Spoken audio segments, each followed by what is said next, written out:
Friends and family எல்லோரும் எப்படி இருக்கீங்க? நிச்சயம் எல்லோரும் நலமாக இருப்பீங்கன்னு நம்புகிறோம். இன்றைக்கி படித்ததில் பிடித்தது செக்ஷனில் உங்களுக்காக நான் என்ன கொண்டு வந்திருக்கேன் அப்படின்னா, வாழ்க்கையை பற்றினது தான். இது எனக்கு ரொம்பவே பிடிச்சிருந்துச்சு. அதை உங்ககிட்ட நான் ஷேர் பண்ணிக்கிறேன். வாழ்க்கை என்பது புத்தகம் போல, முதல் பக்கம் கருவறை, கடைசி பக்கம் கல்லறை, இடைப்பட்ட பக்கங்களை கண்ணீரோடு வாசிக்காமல் புன்னகைக்கோடு வாசியுங்கள் அப்படின்னு இருந்துச்சு. எனக்கு அதை படித்தோன்னுமே ரொம்ப பிடிச்சிருந்துச்சு. நம்மளோட வாழ்க்கையை எப்படி யதார்த்தமாக ஒரு சின்ன வரிகளில் சொல்லியிருக்காங்க அப்படின்றது. இந்த மாதிரி நம்ம வாழ்க்கையில் வந்துட்டு ஏகப்பட்ட கஷ்டங்கள் வரும். அதை எல்லாமே நம்மளோட வெற்றிக்கு முதல் படியாக நினச்சிட்டு புன்னகையோடு கடந்து செல்வோம் அப்படின்றத தான் உங்கள்கிட்ட நான் ஷேர் பண்ணிக்கணும்னு நினச்சேன். நம்ம வீடியோஸில் அடுத்தடுத்து நம்ம என்னென்ன மாதிரியான கண்டென்ட்ஸ் கொண்டு வரலாம் அப்படின்னு சொல்லிட்டு நிறைய பேர் வந்து உங்கள் கமெண்ட் செக்ஷனில் பதிவு பண்ணிகிட்டே இருக்கீங்க. அது எல்லாமே ரொம்ப எனக்கு ஹெல்ப்ஃபுல்லாக இருக்குது. மேற்கொண்டு இன்னும் நிறைய அப்டேட்ஸ் வந்துட்டு நீங்கள் பார்க்க போகிறீங்க. அதுக்கு எல்லாமே நம்ம சேனலோட தொடர்ந்து ஆதரவு கொடுங்க. இப்போ வாங்க வீடியோக்குள்ளே போகலாம். என்ன பண்ணிக்கிட்டு இருக்க நீ? வந்து உட்காருவா. ஏதாவது ஒரு வேலை பற்றி பார்த்துக்கிட்டே இருக்கணுமா? அம்மாயே, நான் போயிட்டேன்னா அப்புறம் எல்லா வேலையும் நீங்க தான் இழுத்து போட்டு பார்த்துக்கிட்டு இருக்கணும். நான் இருக்கும்போதே எல்லாத்தையும் ஒதுங்க வச்சுட்டு போயிடுவேன்ல. அதுக்குன்னு ஒற்றை அடிச்சு இந்த வீட்டெல்லாம் சுத்தம் பண்ணி எல்லா பாத்திரம் மண்டத்தையும் கழுவி வச்சுட்டேன். இப்ப அந்த துணி மட்டும்தான் கிடக்குது. அது கயிற்றுல தொங்கட்டும், ஒன்றும் பிரச்சனை இல்லை. அதை மடிச்சு வச்சாலும் மறுபடியும் அங்கதான் தொங்கிட்டு கிடக்கும். அதை எதுக்கு நீ எடுத்துக்கிட்டு வச்சுக்கிட்டு கிடக்குற? கம்மனு விடு. ஐயோ அம்மாயி, இப்படி வீட்டுக்குள்ள கயிறை கட்டி இப்படி துணியெல்லாம் தொங்கப்படக்கூடாது. வீட்டுக்கு கஷ்டம் வரும் இப்படி எல்லாம் வச்சுட்டு இருந்தா. அதனால மடிச்சு வச்சாதான் நம்ம வீட்டுல கஷ்டம் வராது. ஆமா ஆமா, கஷ்டம் வராம என்னைக்கு நம்மளாம் இருந்திருக்கிறோம். என்னைக்கும் கஷ்டம்தான். நான் பிறந்ததுல இருந்து இப்ப வரைக்கும் துணியை காய போட்டாலும் காய போடனாலும் வீட்டுல வர கஷ்டம் வந்துகிட்டு தான் இருக்கும். அங்கிட்டு எதுவும் இல்லாம கயிறு எதுவும் இல்ல. நம்ம ஆணி அடிச்சு மாட்டுற அளவுக்கு இருக்குது எதுவும். அதனாலதான் அப்படி மாட்டி விட்டுருக்கு. அதெல்லாம் எதுக்கு எடுத்துக்கிட்டு கிடக்குற? விடு ஆட்டா. உங்களுக்கு சொன்னாலே புரியாது. அங்க சித்தி போன்ல எல்லாம் பார்த்துட்டு இருப்பாங்க.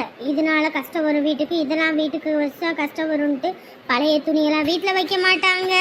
பழசப்பட்டதெல்லாம் தூக்கி வீசிடுவாங்க. ஏன் கொஞ்சம் செருப்பு தேஞ்சிருச்சுன்னா கூட அதை தூக்கி வீசிடுவாங்க. அதை போட்டா கூட வீட்டுல கஷ்டம் வரும்னு சொல்லி. அதனாலதான் அவங்க எல்லாம் நல்லா இருக்காங்க. அவன் புருஷன் பணக்காரன், அவன் நல்லா சம்பாதிக்கிறான், அவன் வாங்கி கொடுப்பான். அதனால இருக்கிறத தூக்கி வீசி போட்டு புதுசா வாங்கி போடுவான். நம்ம அப்படி போட முடியுமா? நமக்கு ஒரு செருப்பு வாங்கினாலே அது பிஞ்சு அது நார கிழிஞ்சு தொங்குற வரைக்கும் அதை தச்சு போட்டு கம்மு போட்டு ஒட்டி போட்டாவது நம்ம போட்டுக்கிட்டு திரியிறான். இம்புட்டு தூரம் உங்க சித்தி அவ்வளோ பண்றா இவ்வளோ பண்றான்ற, ஆனாலும் உனக்கு கிழிஞ்ச துணியை தானே கொடுக்குற. அவ என்னமோ நல்லவ மாதிரி அவ அதை பண்றா இதை பண்றான்ற. எதை பண்ணாலும் ரெண்டு பிள்ளைங்களுக்கும் ஒரே மாதிரி பண்ணணும். ஒரு பிள்ளைய தூக்கி உச்சாணி பொம்பளையும் ஒரு பிள்ளைய தூக்கி தெருவுல போடுறது கிடையாது. ஏக்கா யாரு? அட வா அத்தா, வா வா. என்ன பேட்டி வந்தோடனே வெளியே ஆளையே காணா? இல்லம்மா, புள்ள வரவும் பிள்ளைகிட்ட அப்படியே பேசிக்கிட்டு இருந்தேன். அதான் நேரம் போறதே தெரியல. சரி சரி, நானும் காலையில பார்த்தேன் புள்ளைய. சரி புள்ள வந்திருக்கும் போல இருக்கு, அதான் உங்களை ஆளை காணலன்னு பார்த்தேன். கோதுமையெல்லாம் அரைச்சாச்சாமா? எங்க நீங்க கழுவி காய வச்சீங்க. அதுக்கப்புறம் என் புருஷன்கிட்ட சொல்லி சொல்லி சொல்லி எனக்கு சலிச்சு போச்சு. அந்த மனுஷன் கொண்டு போய் அரைக்கிற மாதிரியே இல்லை. சரிம்மா, நான் நாளைக்கு வந்து அரைச்சி கொடுத்துறவா? சரிக்கா. அப்படியே வெங்காயமும் போட்டு வச்சிருக்கேன். அதெல்லாம் ரொம்ப மண்ணா கிடக்கு. அதனால அந்த தொலியெல்லாம் கொஞ்சம் நீக்கி கொஞ்சம் வெயில்ல காய வச்சு அதையும் எடுத்து வச்சிருங்க. சரிம்மா, நாளைக்கு பண்ணிடட்டுமா? இன்னைக்கு பேத்தி வந்திருக்கு. பேத்தி கூட உட்காந்து கொஞ்ச நேரம் பேசுவோம் வைப்போம். அதான் வேலைக்கு எதுக்கும் போகல. அதனால என்னக்கா ஒன்றும் பிரச்சனை இல்லை. நாளைக்கு வந்து நீங்க செய்யுங்க. அப்புறம் தோட்டத்துல வேற பஞ்சு வேற இருக்குன்னாங்க. அதையும் போய் பறிக்கிறதுக்கு போகணும். நாளைக்கு காலையில வெள்ளனையே போயிடுறேம்மா. பாவம் அம்மாயி, எவ்வளோ வேலை. இங்க வீட்லயும் வேலை பார்த்துக்கிட்டு பக்கத்து வீட்லயும் வேலை செஞ்சுக்கிட்டு காட்டு வேலையும் செஞ்சுக்கிட்டு இப்படி சம்பாதிச்சோம். கை கட்டினது வாய் கட்டாத கதையாக தான் இருக்கு. பிறந்தாலும் பணக்காரனா பிறக்கணும், ஏழையா மட்டும் பிறக்கவே கூடாது. அப்புறம் காலையில உங்க பேத்திய பார்த்தோன்னே தான் எனக்கே தோணுச்சு. என் பீரோல நிறைய சேலைக்கா எல்லாத்தையும் எடுக்கும் போதெல்லாம் களைஞ்சு கீழே விழுகுது. என் புருஷர் வேற திட்டுறாரு. எதுக்குடி இப்படி சேலையா வாங்கி நீ அடிக்கிட்டு இருக்க? ஒன்று கட்டுற மாதிரி இருந்தா வாங்கணும், இல்லையா எடுத்து போட்டு கொளுத்தி போடு அப்படின்னு ஒரே திட்டு. இன்னைக்கு காலையில வேற அதான் சரி உங்க பாப்பா தான் பார்த்தோன்னே தான் சரி கொடுத்துடலான்னு சொல்லிட்டு தான் எடுத்துட்டு வந்தேன். இந்த சேலையில ஒரு 5-6 வாட்டி தான் கட்டியிருப்பேன். இத கொடுத்துருங்க. என்னம்மா சேலையெல்லாம் கட்டுவதானே? கட்டுவேங்க. என் பிளவுஸ் உனக்கு பத்தாது, உன் உடம்பு நல்ல பெரிய உடம்பா இருக்கனால இதுல நீயே ஒரு இது கலருக்கு ஏத்தாப்புல பிளவுஸ் தச்சுக்க. ஆனா சேலையெல்லாம் நல்ல சூப்பர் சேலை. அப்பயே 700 800 ரூபாய்க்கு எடுத்தேன். இப்ப பீரோல வைக்க இடம் இல்லை, அதனால தான். அதுவும் இல்லாம இப்ப நம்ம புது புது ட்ரெண்டிங்ல வந்ததுனால சேலையெல்லாம் அந்த மாதிரி எடுக்கிறேன். இதெல்லாம் கட்டுறது அதனால தான் கொண்டு வந்தேன். என்னங்க சரிக்கா, அப்ப நான் வாரேன். அட உட்காருங்கம்மா, காப்பி வைக்கிறேன், குடிச்சிட்டு போவ. ஐயோ இல்லக்கா வேண்டாங்க, உங்க வீட்டுல பால் காப்பி தான், இங்க வர காப்பி தான் வைப்பேன். ஈராத்தா குடிச்சிட்டு போலாம். அட வேணாம்க்கா, அதுவும் இல்லாம அங்க வேற அடுப்புல உலைய வச்சு விட்டு வந்தேன். அவர் வேற சாப்பாட்டுக்கு வருவாரு. சரிம்மா. சரி பாப்பா எப்ப ஊருக்கு போகுது? 2 நாள் இருக்க வச்சு அனுப்புறேன்னு கூட்டிட்டு வந்திருக்கேன். இருந்துட்டு தான் போகும் புள்ள. ஓ சரிக்கா சரிக்கா. அப்புறம் என் பிள்ளையோட செருப்பெல்லாம் கூட இருக்குது. உன் காலுக்கு எதுவும் பத்துமா என்னன்னு பார்த்து கூட வந்து எடுத்துட்டு போங்கக்கா. சரிம்மா. என்ன அம்மாயி, எதுக்கு அந்த சேலையை தூக்கி வீசுனீங்க? பாவம் தானே, அந்த சேலையெல்லாம் கொண்டு வந்து கொடுத்துருக்காங்க, அதை ஏன் தூக்கி வீசுனீங்க? யாரு அவ சேலைய எத்தனை தடவை கட்டியிருக்கா தெரியுமா இந்த சேலையெல்லாம்? அதுவும் இல்லாமல் இந்த சேலை சாவு வீட்டில் அவங்க மாமியார் இறந்தப்ப கொடுத்தது. அந்த சேலையை வேறவங்களுக்கு கொடுக்கக்கூடாது, அதை கிழிச்சு வீசணும். அதை கிழிச்சு வீசாம இங்கே உனக்கு வந்து கொடுக்குறானா அவளுக்கு எம்புட்டு எகத்தாலும். என்ன பண்ணி தொலைகிறது? நம்ம ஏதாவது பேசிவிட்டோன்னா நாளை பின்ன வேலை கொடுக்க மாட்டாங்கிறத கப்புன்னு அமைதியாக இருந்தேன். இல்லைன்னா எனக்கு அவ்வளோ வெறிதான். நம்ம என்ன துணி இல்லாமல் என்னை கிழிச்சு விட்டுக்கிட்டு திரியிறோமா? இந்த மாதிரி சேலையை இப்படி வாழ வேண்டிய பிள்ளைக்கு கொடுத்துட்டு போகலாமா? என்னம்மா அதுக்குன்னு இப்படியாப்பட்ட சேலை கூட இல்லாமல் நான் எப்படியெல்லாம் இருந்திருக்கேன். கொடுக்கணுன்ற எண்ணம் இருந்தாலே போதும். இது நல்ல சேலையோ இல்லை நல்லா இல்லாத சேலையோலாம் தெரியாது. ஆனால் எங்கள் அப்பா கூட அந்த வீட்டில் நான் இருக்கும்போது எனக்காக இதை கொடுக்கணும் இதை வைக்கணும்னு கூட யோசிச்சிருக்க மாட்டார். ஆனால் இவங்க என்னை பார்த்தோன்னே இந்த சேலையெல்லாம் கொண்டு வந்து கொடுத்தாங்கல்ல. அதுவும் இல்லாமல் இது பார்க்கறதுக்கு நல்லாவும் இருக்குது. இந்த சேலையை எதுக்கு தூக்கி வீசணும்? இப்படி எல்லாரும் கெட்டது செஞ்சாலும் அது நல்லதாவே நீ நினைக்கிற. இந்த குணத்துக்காகவே நீ போகிற இடத்துல நல்லா இருப்ப பாரு, உனக்கு எந்த குறையும் வராது. இன்னைக்கு எல்லாரும் உனக்கு பழைய துணியை கொடுக்குறாங்கன்னு நினச்சி நீ வருத்தப்படாத. ஒரு காலத்தில் நீ புது துணியை மட்டும்தான் கட்டுவ. அப்படியே ஒரு ராசகுமாரன் தான் உன்னை வந்து கட்டிக்க போகிறான் பாரு. பிறந்த வீட்டில் எந்த அளவுக்கு ஒரு பொண்ணு கஷ்டப்படுறாளோ புகுந்த வீட்டில் அந்த அளவுக்கு அவன் நல்லா இருப்பான். அவளுக்கு எந்த குறையும் வராது, உனக்கும் எந்த குறையும் வராது. பாரு, ஊரே மெச்சுற மாதிரி நீ எப்படி வாழ்ந்து காட்ட போறன்னு. இந்த இடம் தான் நினைக்கிறேன். இதுல எந்த பக்கம் போகணும்னு வேற தெரியலையே. இப்ப யார்கிட்ட கேக்குறது? இது மட்டும் நல்ல டைட்டா சொனப்பா இருக்கிற மாதிரியே இருந்துச்சுன்னா நல்லா இன்னைக்கு ராத்திரி ஒரு வேட்டை தான். இந்த கட்டு கம்பி மட்டும் எங்க வச்சேன்னு தெரியல. இதை வச்சு நல்லா கட்டிட்டோம்னா இதுல அப்படியே நல்லா நின்று. அமுதா அமுதா, என்ன கட்டு கம்பி எங்க இருக்குன்னு கொஞ்சம் பார்த்து எடுத்துறியா? இதை அப்படியே கட்டுறதுக்கு. அதெல்லாம் எங்க கிடக்குன்னு தெரியல. அந்த போனை வச்சுட்டு கொஞ்சம் போய் பாத்தீங்கன்னாதான் எங்க இருக்கு என்ன ஏதுன்னு தெரியும். நான் வீட்டுக்கு வரவும் என்கிட்ட சொல்றீங்க, நான் வீட்டுக்கு வரலன்னா நீங்க தானே எடுத்து எல்லாம் பண்ணுவீங்க. இப்ப எதுக்கு நீ கத்துற? ஒரு வேலை செய்யறதுக்கு தான் பொண்டாட்டி. இப்படி வேலை செய்யாம போன தூக்கி வச்சுக்கிட்டு இருக்கிறதுக்கு இல்ல பொண்டாட்டி. நானும் உங்களை கல்யாணம் பண்ணிக்க சொன்னேன்? இல்ல நானும் உங்களை கல்யாணம் பண்ணிக்க சொன்னேன்? போவானுங்கடா, அவுத்து விட்டா போதும், மந்த கணக்கா ஓடுவானுங்க. என்னடா இது ஒரே சத்தமா கிடக்கு வீட்டுக்குள்ள. என்ன இதுங்க புருஷ மொண்டாட்டி ரெண்டும் சந்தோஷமா இருக்கணும்னு தான் நான் வீட்டுக்குள்ள போகாம வெளியவே திரிஞ்சுக்கிட்டு கிடக்குறேன். இதுங்க ரெண்டும் கீரையும் பாம்பு மேல அடிச்சுக்கிட்டு கிடக்குதுங்க. அப்படி என்ன இதுங்களுக்குள்ள சண்டை வருதுன்னே தெரிய மாட்டேங்குதம்மா. இருக்கும் போதெல்லாம் சண்டை போட வேண்டியது, அப்புறம் போய் சேர்ந்ததுக்கு அப்புறம் அவங்கள நினைச்சு வருத்தப்பட வேண்டியது. இதெல்லாம் ஒரு பொழப்பு. அந்த காலத்துல நாங்கெல்லாம் இவர் தான் மாப்பிள்ளை, இவரு தான் நீ கட்டிக்கணும், இவரோட தான் நீ வாழணும், வீட்டுக்கு வந்தா புருஷனோட வரணும், ஒத்தையில வரக்கூடாதுன்னு சொல்லி எங்க வீட்டுல கல்யாணம் பண்ணி கொடுத்தாங்க. இப்ப வரைக்கும் நான் அப்படிதான் வாழ்ந்துகிட்டு கிடக்குறேன். ஆனா இப்ப உள்ள பிள்ளைங்களுக்கு பொறுமையே இல்லப்பா. என்ன இப்படி இருக்குதுங்க. அதுவும் இல்லாம இந்த பயலும் கம்முன்னு இருக்க மாட்டான். இவனும் ஏதாவது வாய் துடுக்கா பேசிக்கிட்டு தான் இருப்பான். இவனையும் கூப்பிட்டு கொஞ்சம் அதட்டினாதான் சரிப்பட்டு வரும். அடே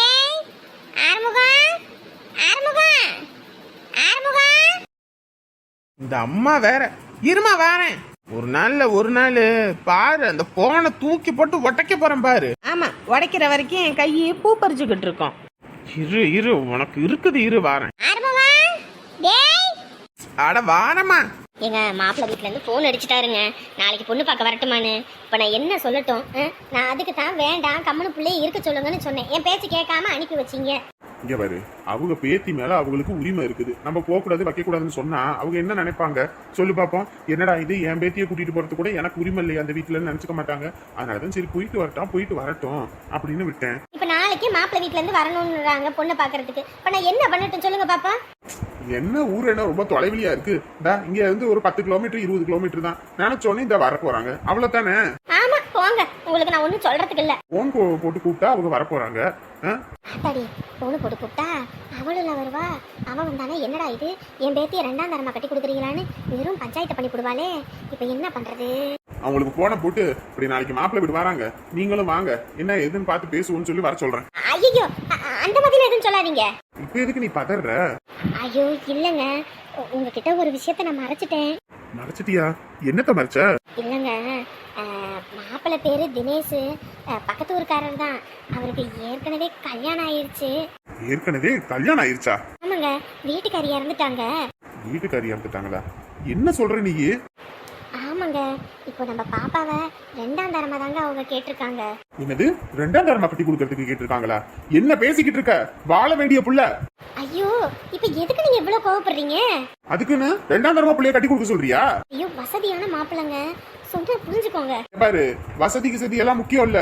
புள்ளைய கட்டி கொடுக்கறனா அது நல்ல முறையில கட்டி கொடுக்கணும். இப்படி 2ஆம் தரமா 3ஆம் தரமா கட்டி கொடுப்ப?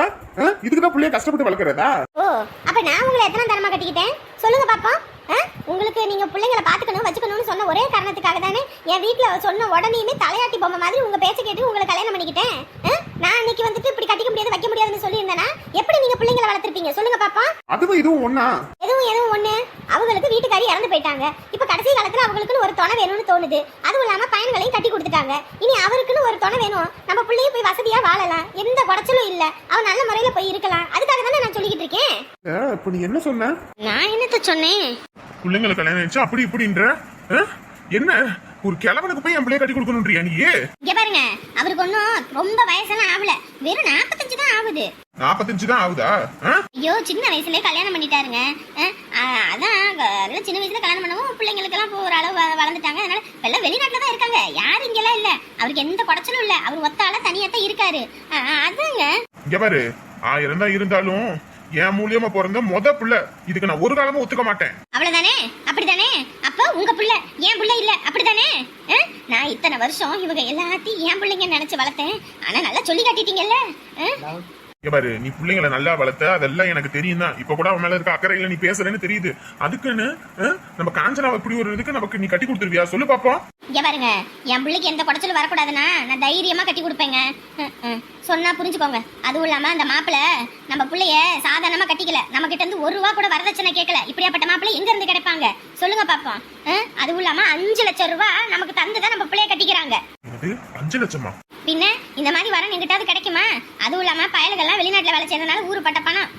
எப்படியும் இவரு கொஞ்சம் என்னது இல்லங்க, எப்படியும் அந்த சொத்து பத்து எல்லாமே நம்ம பிள்ளைக்கு தானேங்க. வருங்காலத்துல அவன் நல்லா இருக்கலாங்க.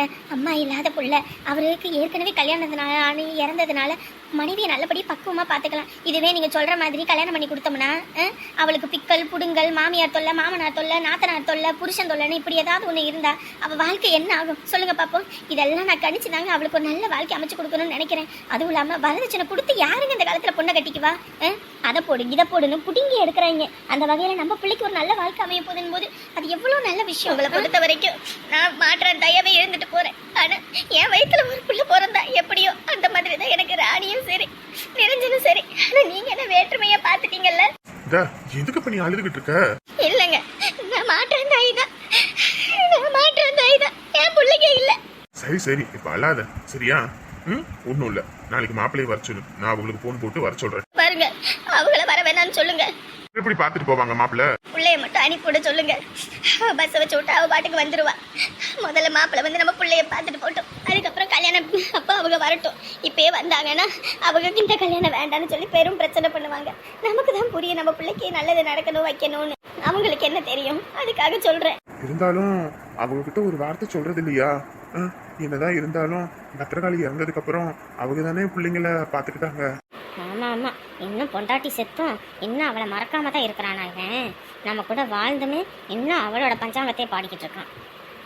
இல்லைங்க, சொன்னா புரிஞ்சுக்கோங்க. இப்போ பிள்ளைய ஒத்தையில அனுப்பிவிடுங்கன்னு சொன்னா அதுக்கு என்ன நினைப்பாங்க? 2 நாள் கூட விடல வைக்கல நினைக்க மாட்டாங்க. ஏங்க இப்படின்னு சொன்னீங்கன்னா எதுவும் சொல்லுவாங்க.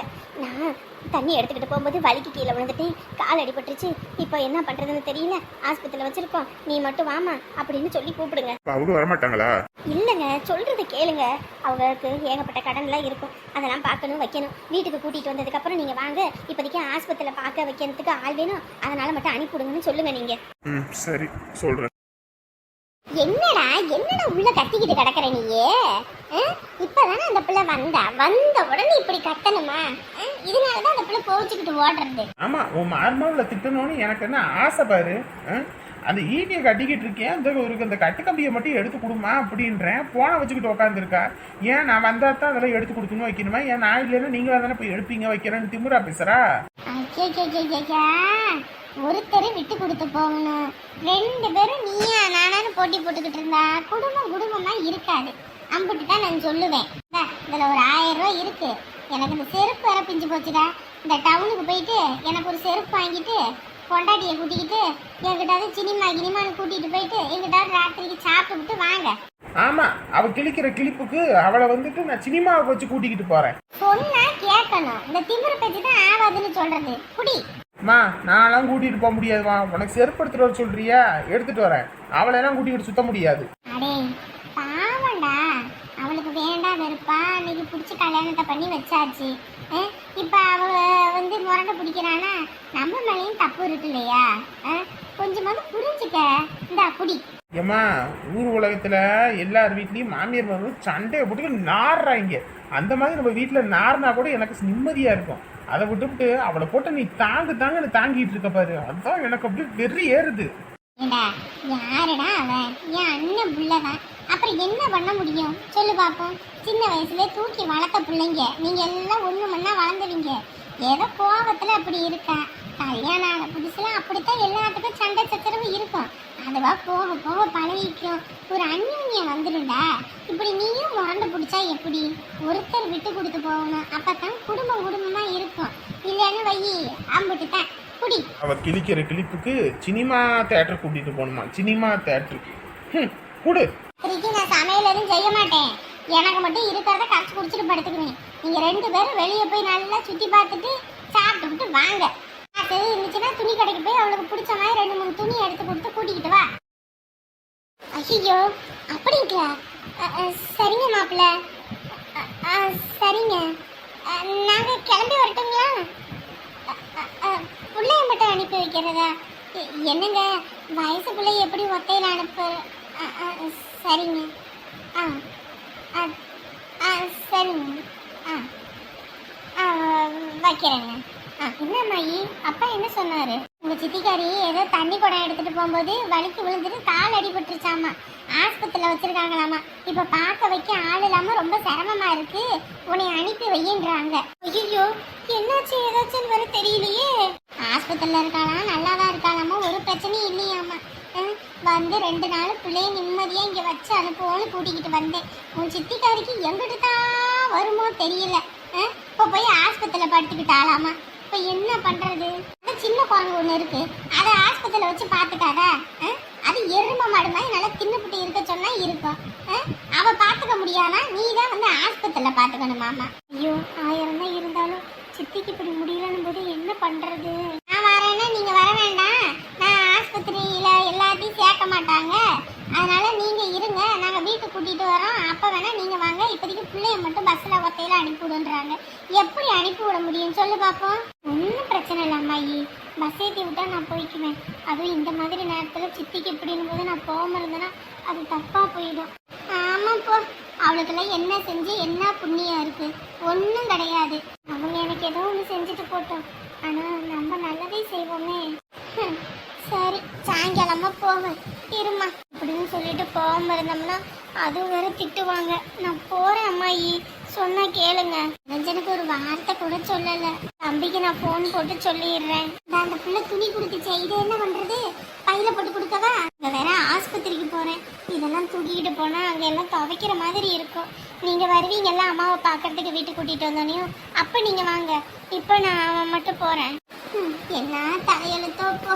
உங்க ஆட்டாளுக்கும் இங்க வந்தா இருக்கிறதுக்கு கொடுப்பனல்ல, உனக்கும் இங்க வந்தா இருக்கிறதுக்கு கொடுப்பன இல்ல. போவோம். தா சினிமா தேட்டருக்கு போமா, கிளம்பு. நான் இந்த தேட்டருக்கும் வரல. தா ஓவரா பண்ணிக்கிட்டு இருக்காத, அப்புறம் குண்டுங்கட்டா தூக்கிட்டு போயிருவேன். கிளம்பு, எங்க அம்மா போயிட்டு வர சொன்னிச்சு. எனக்கு வர விருப்பம் இல்லை. சொன்னா கேக்குறாளா? ஓவரா பண்ணிக்கிட்டு திரியிறான். உன்னையெல்லாம் அட்டக்கிறேன் பாரு, அப்ப இருக்குது உனக்கு. இந்த என்ன பண்றீங்க? விடுங்க முதல்ல. சொல்லிக்கிட்டே இருக்கேன், அப்புறம் நீ உக்காந்துக்கிட்டே இருந்தா அப்புறம் நான் உன்னை பார்த்துக்கிட்டே இருப்பேனா? விடுங்க விடுங்க. ஆடுற மாட்டை ஆடி கறக்கணும், பாடுற மாட்டை பாடி கறக்கணும். உன்ன மாதிரி ஆளையெல்லாம் முரண்டு பிடிச்சா முரண்டு பிடிச்சுதான் அடக்கணும். வா, இன்னைக்கு உன்னைய அடக்கிறேன். ஏடா இது நம்மளே பார்க்கணும்னு நினைச்சோம், கடைசியில ராணியும் உங்க பாட்டியுமே வராங்களே. என்ன பொல்ல நேரமோ, என்ன வரம் வாங்கிட்டு வந்தோமோ, நம்ம தலையெழுத்து இப்படி இருக்குது. என்ன அழகு இங்க இருக்கா? அப்படி என்னப்பா இந்த பக்கம்? தங்கச்சி இங்கதானே கட்டி கொடுத்துருக்கோம், அதான் மாப்பிள்ளை வீட்டுல விட்டுட்டு சரி வந்தேன். அப்படியா? சரியா சரியா. புள்ளைய விட்டாச்சா? இப்பதான் விட்டுட்டு வந்தேன். எங்கிட்ட கிளம்பிட்டீங்க? சித்தினா கீழே தண்ணி கூட எடுக்க போகும்போது வலிக்கு விழுந்து காலடி போட்டு ஆஸ்பத்திரியில வச்சிருக்காங்களாமா. அதான் கூட்டிட்டு போய் பாக்குறதுக்கு வைக்க ஆள் இல்லை. நாங்க புள்ளைய அனுப்பிவிட சொன்னாங்க. 2 நாள் நிம்மதியா கூட்டிட்டு வந்து இருக்க விட மாட்டேங்கிறாங்கப்பா.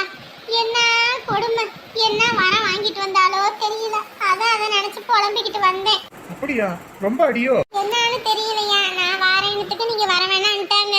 ஆஸ்பத்திரியில இருந்து வீட்டுக்கு கூட்டிட்டு வரும்போது நீங்க வந்தா போதும், இப்போதைக்கு பிள்ளைய மட்டும் அனுப்பி விடுனாங்க. இப்படி ஒத்தையில பிள்ளைய நான் எப்படி அனுப்பி விடுறது? இந்த சின்னவனும் வேற அங்க கடையில வேலை பார்த்துக்கிட்டு இருக்கான். அவனுக்கும் நம்ம ஒன்றும் சொல்லவும் இல்லை, ஒன்றும் இல்லை. பஸ் போயிட்டு பிள்ளைய கூட்டிக்கிட்டு ஓடியாந்தேன். நானும் வீட்டுக்கு தான் போறேன், வேணா வர சொல்லுங்க, நான் வேணா கூட்டிட்டு போறேன். இல்லப்பா, உங்களுக்கு எதுக்கு சிரமம்? நீங்க போங்க, நான் பஸ் ஏற்றி விட்டுக்கிறேன். இல்ல என்னங்க சிரமம், எல்லாரும் ஒரே ஊர்ல இருக்கிறோம். அதுவும் இல்லாம என் தங்கச்சி உங்கயோ தான் கட்டி கொடுத்துருக்கேன். முதல்ல வர சொல்லுங்க, நான் கூட்டிட்டு போறேன். அதெல்லாம் ஒன்றும் வேணாம், நான் பஸ்லயே போய்க்கிறேன். இவங்க பிடிச்ச கழுத. அதெல்லாம் ஒன்றும் வேண்டாம், அது ஒத்தையில வர போகணும். அவங்க வந்தா கூட பிரச்சனை இல்லை. பஸ்ல எப்படியோ என்னவோ, வண்டியில ஏறி வாங்க, நான் கூட்டிட்டு போய் விட்டுறேன். ஆமாம்மா, தம்பி சொல்றதும் சரிதான். காலமும் கெட்டு போய் கிடக்குது. உன்னை ஒத்தையில விடுறதுக்கு எனக்கு பயமா இருக்குது. நீ இந்த தம்பியோட ஏறிப்போ. வாங்க, உங்களெல்லாம் நாங்க கடிச்சு குதறிட மாட்டோம். வந்து வண்டியில ஏறுங்க. அம்மாயி, போயிட்டு வரேன். தம்பிக்கிட்ட சொல்லிருங்க. சரிம்மா, நான் சொல்லிக்கிறேன். சூதானமா இருக்கணும். ஆஸ்பத்திரியில இருக்குது, பார்த்து பத்திரமா இருக்கணும். யார் எது கொடுத்தாலும் வாங்கி சாப்பிடக்கூடாது, சரியா? இவங்க மற்றவங்களுக்கு சொல்றாங்களா இல்ல நான் கொடுக்கறத வாங்கி சாப்பிடக்கூடாதுன்னு சொல்றாங்களானே தெரியலையே. சரி அம்மாயி, உடம்பு பார்த்துக்கோங்க. நான் வேலைக்கு போய் உங்களுக்கு காசு அனுப்பிடுறேன். நீங்க வேலை செஞ்சு உடம்பு கஷ்டப்பட்டு வருத்திக்காதீங்க. போயிட்டு வரேன். சரி, போயிட்டு வரேங்க. சரி, பார்த்து போயிட்டு ஃபோன் பண்ணணும், சரியா? உன் ஃபோனுக்காக எத்தனை மணி ஆனாலும் நான் காத்துக்கிட்டு இருப்பேன். சரியா? பாய் பாய். போயிட்டு வாம்மா.